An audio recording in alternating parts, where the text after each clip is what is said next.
Hello friends, welcome back to our YouTube channel Shastri medico classes. So आज के topic पे हम लोग पढ़ेंगे जॉन्डिस के बारे में।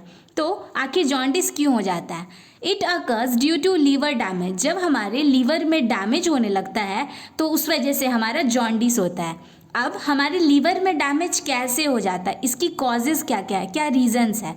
तो इसका मेन कॉज है hepatitis A, hepatitis B, hepatitis E और हेपेटाइटिस सी। इसकी वजह से हमारा लीवर में डैमेज होने लगता है। अब हेपेटाइटिस ए जो होता है, आखिर हेपेटाइटिस ए क्यों हो जाता है? तो इसका मेन कॉजेज़ है कंटामिनेटेड फूड एंड वाटर। जब हम अच्छे खाने नहीं, कंटामिनेटेड फूड खाए, गंदे पानी पिए तो हमें हेपेटाइटिस ए होने की चांसेस होती है। हेपेटाइटिस बी का रीज़न क्या है, क्या कॉज है? नॉन स्टेराइल सिरिंज, मतलब कि वापस से सिरिंज को दोबारा यूज़ करना विदाउट स्टेरलाइज किए हुए। ब्लड ट्रांसफ्यूजन से भी हमारा हेपेटाइटिस बी होता है। हेपेटाइटिस सी का क्या कॉज है? सेक्सुअल कांटेक्ट से, नॉन स्टेराइल नीडल से। हेपेटाइटिस ई का cause same as the hepatitis A which is contaminated water and food and non sterile syringe. इसकी सेकेंड कॉज है अल्कोहल यूज़। अगर कोई ऐसे व्यक्ति जो अल्कोहल का ज़्यादा यूज़ कर रहे हैं तो उन्हें भी लीवर डैमेज हो सकता है और उसकी वजह से जॉन्डिस हो सकता है। ओबेसिटी मतलब मोटापा। Inflammation of the bile duct, जब हमारे बाइल डक्ट में इन्फ्लामेशन हो जाएगा उस वजह से भी हमारा जॉन्डिस हो सकता है। या फिर obstruction of bile duct, bile duct में किसी भी तरह का रुकावट, चाहे वो स्टोन हो या किसी भी तरह का ऑब्स्ट्रक्शन की वजह से हमारे लीवर में डैमेज हो सकता है। उसके बाद है एक्सेसिव ब्रेकडाउन ऑफ आरबीसी। अगर आरबीसी का ब्रेकडाउन, अगर आरबीसी ज़्यादा टूट रहा है तो भी हमारे लीवर में डैमेज होने की चांसेस होती है और विच कॉज जॉन्डिस। इन्फेक्शन, वो वायरल भी हो सकता है और बैक्टीरियल भी। गॉल स्टोन, गॉल ब्लैडर में स्टोन्स।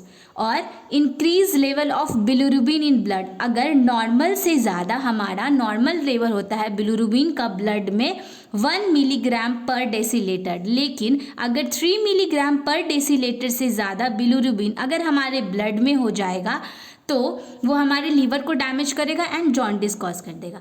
अब अगर किसी इंसान को जॉन्डिस हो जाए तो उसके सिम्टम्स क्या क्या शो करेंगे?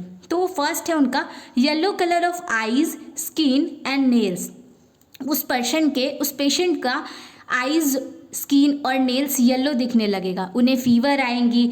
उनकी एक्सट्रीमिटीज़ मतलब कि दोनों हाथ, दोनों पाँव में स्वेलिंग दिखने लगेगा। क्यों स्वेलिंग क्यों दिख रहा है? क्योंकि यहाँ पे इन्फेक्शन कॉज हो रहा है और जहाँ इन्फेक्शन है वहाँ इन्फ्लामेशन होगा ही।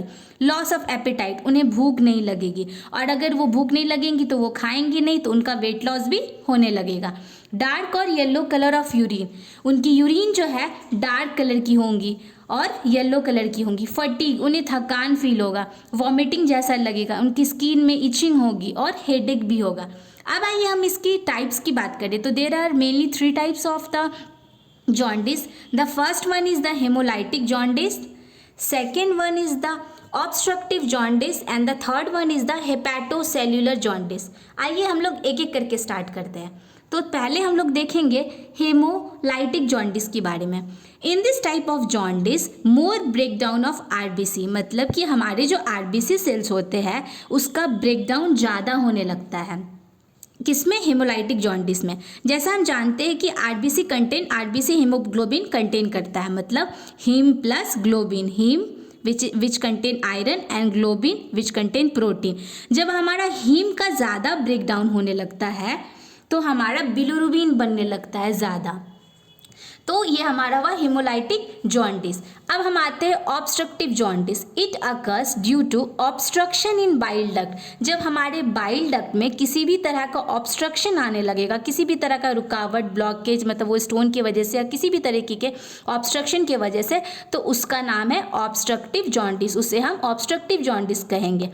और अगर बाइल हमारा लीवर जो है वो हमारा बाइल बना रहा है और वो हमारे इंटेस्टाइन तक जा रहा है। अगर किसी भी वजह से वहाँ पे ब्लॉकेज क्रिएट हो रहा है तो वो बाइल जो है हमारा इंटेस्टाइन तक पहुँच नहीं पाएगा और अगर इंटेस्टाइन तक नहीं पहुँचेगा तो हमारे ब्लड में बिलिरुबिन का अमाउंट बढ़ेगा। ठीक है, अब आते हैं हम लोग हेपेटोसेल्युलर जॉन्डिस। ये थर्ड टाइप है। इसमें क्या होता है ना कि लीवर का फंक्शन प्रॉपरली नहीं होता है। अब देखते हैं कि हम कैसे कंफर्म करें कि उस पेशेंट को जॉन्डिस है या नहीं, इसका इन्वेस्टिगेशन देखते हैं। तो पहला है फिजिकल एग्जामिनेशन। हम फिजिकल एग्जामिनेशन में देखेंगे कि कैसे देखेंगे फिजिकल एग्जामिनेशन में, आईज, स्किन और नेल्स उनका जो हो येलो येलो दिखने लगेगा। ब्लड टेस्ट में हम लोग सीबीसी करवाएंगे तो उसमें आरबीसी का लेवल घटा हुआ दिखेगा। क्यों आरबीसी का लेवल घटा हुआ इसीलिए दिख रहा है क्योंकि ब्रेकडाउन हो रहा है आरबीसी का। उसके बाद डब्ल्यूबीसी का लेवल इंक्रीज दिखाएगा क्योंकि वहाँ पे इन्फेक्शन बढ़ रहा है। एलएफटी मतलब लीवर फंक्शन टेस्ट में एसजीपीटी और एसजीओटी बढ़ा हुआ दिखाई देगा। यूरिन टेस्ट कराएंगे तो उसमें हमारा बिलिरुबिन का लेवल जो है वो बढ़ा हुआ दिखेगा, जैसा कि हम बताए थे यहाँ पे। और हमारा यूरिन कलर भी डार्क दिखेगा या येलो आएगा। एमआरआई ऑफ बाइल डक्ट करवाएंगे तो इसमें ऑब्स्ट्रक्शन शो हो जाएगा और सीटी स्कैन में भी हमारा ऑब्स्ट्रक्शन है या नहीं ये कंफर्म बता देगा एमआरआई और सीटी स्कैन। अब हम इसकी ट्रीटमेंट की बात करें कि अगर किसी इंसान को, किसी पेशेंट को अगर हमारा जॉन्डिस हो जाए तो उसका ट्रीटमेंट क्या है। प्लेंटी ऑफ वाटर, मतलब कि जिस भी पेशेंट को जॉन्डिस हो गई है उन्हें ज़्यादा से ज़्यादा पानी पीना चाहिए। Do not eat fast food और ऑयली फूड, ज़्यादा फास्ट फूड या फिर ऑयली फूड नहीं खाना चाहिए। क्यों, अगर ज़्यादा खाएंगे तो हेपेटाइटिस ए कॉज होगा और अगर हेपेटाइटिस ए या ई कॉज होगा तो हमारे लीवर में डैमेज आएगा और विच कॉजेज जॉन्डिस। एंटीबायोटिक खाएंगे, एंटीवायरल चलेगा, एंटीबायोटिक चलेगा क्योंकि यहाँ इन्फेक्शन हुआ है। ब्लड ट्रांसफ्यूशन, अगर आरबीसी का ब्रेकडाउन ज़्यादा हो गया है तो ब्लड ट्रांसफ्यूशन कराना पड़ेगा। और इसमें ज़्यादा से ज़्यादा फ्रूट्स भी खाना चाहिए और रेस्ट करना चाहिए। ठीक है। Note, if persistent vomiting, abdominal pain, high fever, reduced urine, then hospitalise. अब किस पेशेंट को हमें पता चलेगा कि अगर उनका कंटिन्यू परसिस्टेंट वॉमिटिंग हुए जा रहा है, पेट में दर्द हुए जा रहा है, हाई फीवर है और अगर उनकी यूरिन रिड्यूस्ड है तो हमें उन्हें हॉस्पिटलाइज कर देना चाहिए। Hope you guys like this video. अगर आपको ये वीडियो अच्छा लगे तो please like, share and subscribe. Thank you so much.